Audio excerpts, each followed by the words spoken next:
we're going to get started. I'm sorry for the delay here. Okay. So tonight's topic is Overview of the DITA Open Toolkit. And before I start with our program, I just wanted to introduce myself a little bit. My name's Adena Frazer. I have some background in computer science and education, and I've experienced in different computer companies in various fields. And I've joined the Suite Solutions team pretty early on in our company history. I've been performing a number of different tasks as part of the team. I've given a number of various webinars and on-site training seminars, as well as been involved in the technical development of PDF and HTML style sheet projects. I've worked on FO plugin support for the PDF output for the for SourceForge. Done some communication with them, and I've also been involved recently in a lot of project management, just communicating with different clients, with our internal development team. So I've really seen a lot of different parts of the DITA OT development cycle, and I'm be happy to share some of the things I've learned with you as we start with this webinar series and upcoming webinars as well.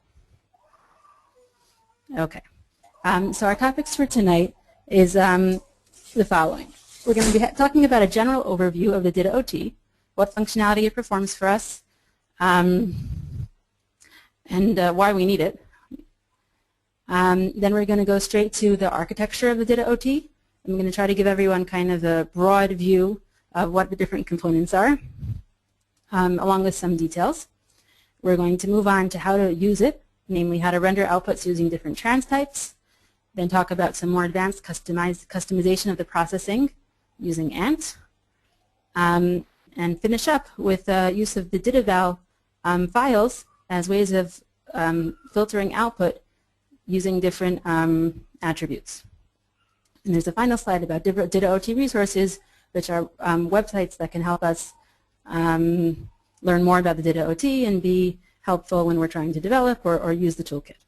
So that's the game plan for today, and we're going to get right to it. Just, I guess, before we jump in, I wanted to ask, I don't know if there's an easy way to do this, maybe chat's the best way, or maybe if you can figure out how to raise your hand on this. If people can kind of indicate if they're coming from a technical background.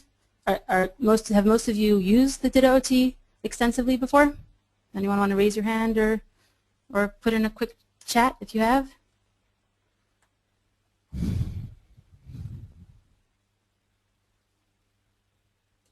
See if we have any takers here. I don't know if it's because people can't figure out how to do them or, oh, I see some hands. Thank you very much. Sometimes with these webinars it's hard to know who you're talking to. Okay, and I assume, are there some people who are first-time users of the toolkit who are kind of getting oriented also? Any hands for that?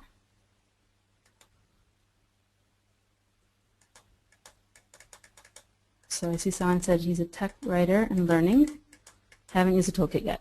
Okay, so that's kind of what I had thought, which is that we have, I think, a broad kind of spectrum here, which is always a challenge when giving these types of presentations.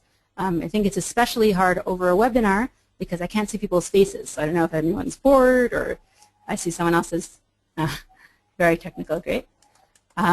Bored or challenged or overwhelmed. So if you can help me by giving me feedback, either via chats or questions or any other of our communication options here, that would help me guide my presentation. Otherwise, what I try to do and what I'll try to do tonight is kind of try to do everything, which is hard to do. But basically, I want to make sure that those people who are beginning will get the basic fundamentals without being too overwhelmed by the technical details. And I'm going to try hard to give those people who are more advanced some additional details that they can walk away with. So we'll see what we can do here. Okay, so with that introduction, we're going to step forward. I'll be pausing regularly for questions and comments, probably at the end of each section, each of these bullets. But please feel free to jump in again by chat, and I'll be happy to unmute people if you have a comment or question in the course of the webinar. Okay, so like I said, we're starting with the question of why do we even use the DITA Open Toolkit? What does it do for us? So we all know that the first stage of the process is we have DITA files, which contain our text with semantic tagging and all that. And the end of the process is that we want output. We want our PDFs, our HTML output, web help, what have you, to present to our clients, our final users, our internal team, whatever the case may be. So the DITA Open Toolkit is this middle section, right? It gets us from the DITA to these final outputs. And it performs a number of functions. It checks that the files are valid DITA. So if you're not using, let's say, an authoring tool, and you're just typing in the screen, the DITA OT will validate and let you know if you've done something against the rules. It performs conditional publishing, which allows an author to include or exclude topics and elements based on conditional attributes. We'll get back to this more when we talk about DITA files at the end of the presentation. The main conditional attributes are product, audience, platform, and other props. It checks and revolves references and links. Are these slides going, it's an excellent question, I'm just going to interrupt. Are these slides going to be available for download later? So I'm not sure what the exact technology is, whether it's download or viewing or printing, but they will be available within 48 hours of this course. We're going to be posting it online, at least for viewing, possibly for download. I don't know exactly how the technology is going to be working. Likewise, there will be, one sec. Oh, there will be SlideShare. Thank you very much. So they'll be available on SlideShare. Likewise, or in addition, we're going to also make a recording, an audio-visual of the slides together with my explanation available for people who wish to review or listen again to this webinar. So you can take off some of the pressure of the note-taking in that you will have those two tools available to you afterwards. So just for everyone's knowledge, thanks for reminding me to bring that up. And good use of the chat feature. I was able to see it and respond. I think that went pretty smoothly. So thanks for that. Okay. So the DITA OT allows us to do conditional publishing. It also checks and resolves references and links, right? In the DITA, we may put in an XREF. We may want to have related links at the end of the section. And DITA OT magically, somehow, actually pulls together all those links that we need to reference, pulls in the references from the cross-references, and resolves all those things for us. So that also connects to dynamically generating links, both parent-child links and related links. Okay. Also, for PDF, for example, it merges all the files together, right? You start with a number of one or more DITA files, and you end up with one beautiful PDF document, hopefully. So there's this mechanism called topic merge that actually pulls in all the files to create one DITA type file, which is used to generate the FO and then the PDF. So that's done by the DITA OT. We'll get into more details of that when we talk about details of PDF processing, which is not tonight's topic. It also dynamically creates the talk, index, bookmarks, and glossary, complete with internal referencing. So all the things that they used to do manually, the DITA OT is able to dynamically give us the right page numbers for all these parts of the books. That's a big feature it has. It transforms, in summary, pre-processed DITA into the desired output format using the relevant style sheets. And it renders or compiles the final output. All these types we're familiar with. The latest version is version 151, which was released very recently, last week, in fact, June 18th. And actually, when I was, some of the examples we'll be doing tonight will be using this latest version. It doesn't have fundamental differences between this one and the previous one, but it's always good to practice on the latest. And I believe later in this webinar series, we'll have an in-depth webinar on improvements and enhancements that have been made in recent versions of the OT. So you can stay tuned for that later on in the summer. So that completes our overview of the DITA OT. I know most of us are probably pretty familiar with it, but I just kind of wanted to put it on the table before we jump into details of the architecture. So we just kind of have a big picture view of what it's accomplishing for us and the different functions it performs. I'll stop now for a minute for any questions or comments.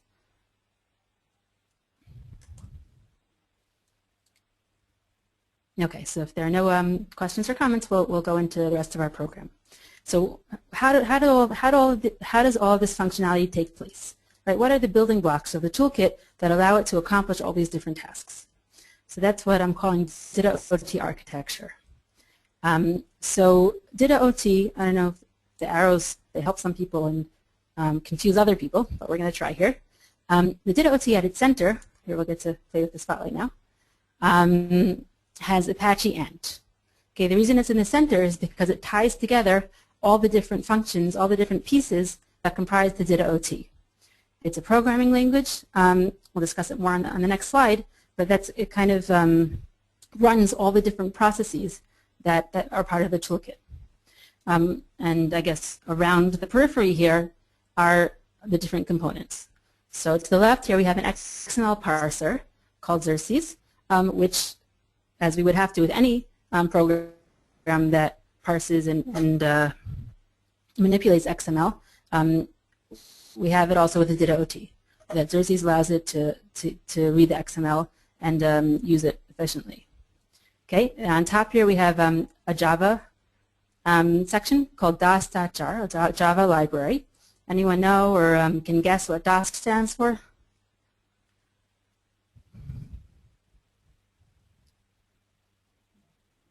I don't know if this is too easy or too hard, or no one heard me. Anyone? Is there a hand here?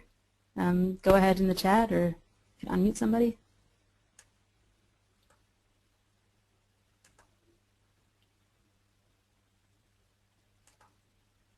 Okay, I'm going to fill it in just because I don't see any comments here. I apologize if I'm missing something. DAS stands for DITA Open Source. Okay. So just to resolve that mystery. So that contains most of the functions that are written in Java that are inherent to the toolkit. On the right here, we have XSLT engines, which basically take the input that we're getting from the DITA, the XML file, applies XSL style sheets to them. That's what's customizing the output and making it look a certain way, and provides us with the final product, which is our HTML file or our PDF file. There are two primary engines, Saxon and Xalen. We recommend Saxon. We're going to talk about that in detail in just a minute. And the final piece of this picture here is our additional Java libraries, which aren't inherent to the main functionality of the OT, but are often referenced by the OT. So there are a number here which we'll also revisit very briefly in the upcoming slides. So if you had this in front of you, I'd say put your finger here. Since you don't, so you'll know when you come back to it that this is kind of the overview. We're going to talk about the details right now. Oh, I saw a chat. DITA something, I'll bet. Yes, so that was a good guess. It was DITA Open Source Toolkit. I guess that was an answer to my previous question. Okay, so just to go into a little more detail.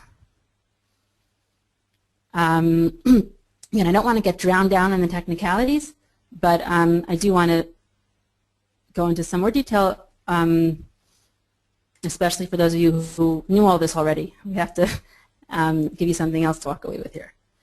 So what's ANT? So ANT, I didn't ask what it stands for because it's hard to guess if you don't know. It stands for another neat tool, very creative techie name here. What is it? It's a build management tool, which is similar to batch or make files from DOS. It manages targets and dependencies. And like I said, it's what's kind of pulling together all the different pieces of the toolkit here. It's used primarily by the Java community. It's used as the control program for the DITA OT workflow. One thing to note is that it actually goes ahead and rebuilds all the files when things are compiled. It doesn't really do dependency management. That's the way it is. And it's used for common development tasks such as running the toolkit, creating plugins, and HTML customization. So that was that middle piece, a quick overview of what ANT is and its role in the toolkit and what it stands for. Then we have DAS.jar. So we mentioned DAS stands for the DITA Open Source Toolkit. It contains all the Java code, which is unique to the toolkit as a whole. Why do we have some code written in XSL and some code written in Java?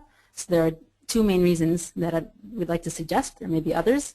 One is that Java is a more general-purpose programming language than is ANT or XSLT.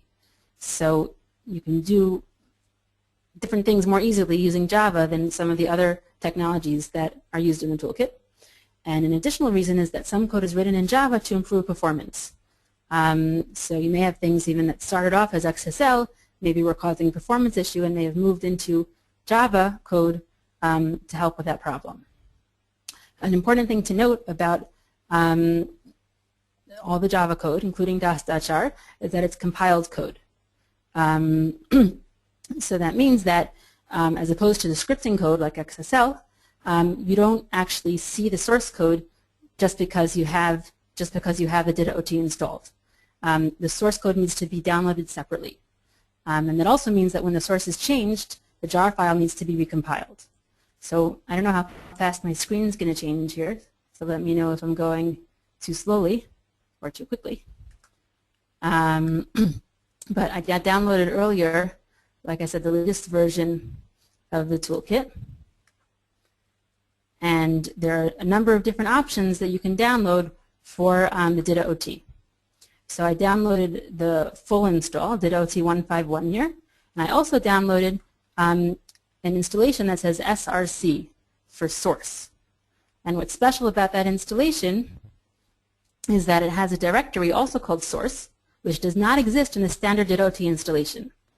If you look in a standard one, it's pretty much the same, but without that source directory. And what happens is when you drill down into the source directory, you have to drill pretty far down, there's a DOST folder. And then within the DOST folder, you have many different Java files which contain the source code for DOS.jar. So just in case it was a mystery until now, that's the answer, is that it is available from SourceForge, the way the whole toolkit is available, but a special installation needs to be installed that contains the letters SRC for source. And then within that source file, that's where you see the source code. And that will then have to be recompiled if you were to go ahead and change it. And I hate to keep on putting in these plugs, but since it's an hour, we have to stay focused. This will be the topic of a later webinar, how to use and change DOS.jar. So this is kind of the overview, and feel free to tune in for that one for details about what functions are in DOS.jar and how to go ahead and change it.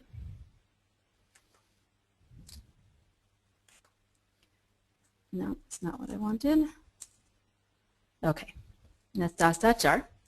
Other Java components that are used include resolver.jar, which resolves file references and catalog files such as catalog DITA, ICU4J, which is used for internationalization for index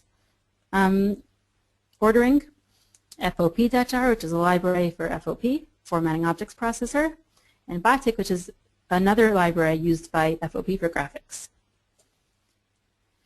Okay. Next component I wanted to talk about are XSLT engines. I mentioned on that first slide is that XSLT engines in general, their goal in life is to take data files, run XSL code by them. Often we're talking about style sheets, which is what we use to customize the output, and produce our final customized FO file for PDFs or HTML file for HTML output. So there are two main options. There is Saxon and Xalen. Saxon is an XSLT processor created by Michael Kay that has both open source and commercial versions. The reason that I mention that is because there may be performance differences between the open source version and the commercial version. So that's something that you might want to try if you're experiencing performance difficulties. You might want to try upgrading to the commercial version and see if that solves any performance issues. So just a side note, we will be having another discussion about improving the performance in the DITA OT later in the series. The original series of XSLT processors ended with version 6.5.5. So that whole 6 series is not undergoing further development. The new version, which is the 9 series, Saxon 9, is new and improved. It implements XSLT 2 specifications, although it's also backwards compatible. It can also process XSLT 1 files, and this is the version that's used by the DITA OT. A side caveat about this is that the absolute latest version apparently does not work perfectly with the OT, so we're using like 9.1 something, a slightly previous version. But the current version of the OT and future ones are implementing the Saxon 9 series of processors, which provides many new and improved functionalities such as functions and other interesting features here. What about Xalen? Xalen is a processor, XSLT processor, produced by Apache, but there were some issues with it. It has some bugs, and it also doesn't support XSLT2. So the reason I'm mentioning it is because it used to be packaged with a DITA OT due to licensing issues with Saxon. So if you have earlier versions than versions prior to 1.4.3, it will be using the Xalen processor as opposed to the Saxon processor. But starting from version 1.4.3, the licensing issues were resolved, and Saxon's been shipping with a DITA OT instead of Xalen. And bottom line is, Saxon is the recommended XSLT processor to be used with the DITA OT. So also, if you're, and this could be practical advice for people, if you are experiencing problem with your output, it's possible that the solution might be to change, to upgrade, or change the configuration so that it's not, instead of using Xalen, you'd be using Saxon as your processor. So that could also be a practical benefit to you for your DITA OT processing. And how do you do that? The main way to do it is that you need to change your class path variable. And again, if these are details that aren't critical if you're trying to get the broad picture. But if you have the broad picture and you're looking for more specific information, all of which will be discussed in depth later on, you just need to make sure that the Saxon library is available in the class path variable for the toolkit, and then it will automatically use Saxon. But you don't have to worry about that if you're downloading the DITA OT now, because it automatically comes with Saxon. So just to summarize, I know this was very theoretical and detailed, so I just want to make sure we have the big picture in place. This whole section was kind of focusing on different aspects of this picture in front of us, the DITA OT architecture. And the main bottom line that I'd like everyone to walk away with, in addition to any details you may have picked up, is that the DITA OT is comprised of many different pieces, many different types of technologies, and software packages that all come together to give us what we're calling the toolkit. Maybe that's why it's called the toolkit, is because it's combining these different tools. So ANT, again, is the main technology that orchestrates. The main file actually used to be called conductor instead of build, I guess because it conducts the different pieces. And it pulls together all these different pieces of technology. So first of all, you have Xerces, the XML parser. You have DOS.jar, which is the Java library that contains most of the Java functionality for the OT. You have your XSLT processors, which Saxon is the main recommended one, and which in turn performs the XSL transforms of the style sheets. And you have additional Java libraries which are used for different pieces of functionality for parts of the toolkit. So that's the big picture. And besides trying to explain, like I said, the different components, I think there are practical, I think it'll help us as we move forward and talk about customization and optimization of running the toolkit. I think having this broad picture in place will hopefully give us the tools to be able to, no pun intended, to be able to move forward with a clearer picture in front of us. So that ends our DITA OT architecture section. I'll pause for questions or comments at this point. I hope I'm not speaking too quickly. Sometimes I have a lot to say, so I want to make sure I fit it in the hour, but I don't want to go so quickly that it's hard to follow. So also please feel free to comment about speed. When did Saxon start shipping? So Saxon DITA OT version 1.4.3 is the first version, I believe, that shipped with Saxon. Does that answer your question, Scott? Do you want me to unmute you? Thanks. Okay, great. And I believe, like I said, I think you can make earlier versions work with Saxon, but they weren't shipping. You can, for sure, but they weren't shipping together until that point. Any other questions, comments? Too fast, too slow? Okay, this is the first webinar, so I guess afterwards I'll also get some feedback, but feel free to jump in. You don't have to wait for afterwards if you have something to comment about the general style. Okay. So we're going to move forward. Okay, so now that we talked about what the DITA OT does for us, we talked about in a very broad sense the pieces that make it up.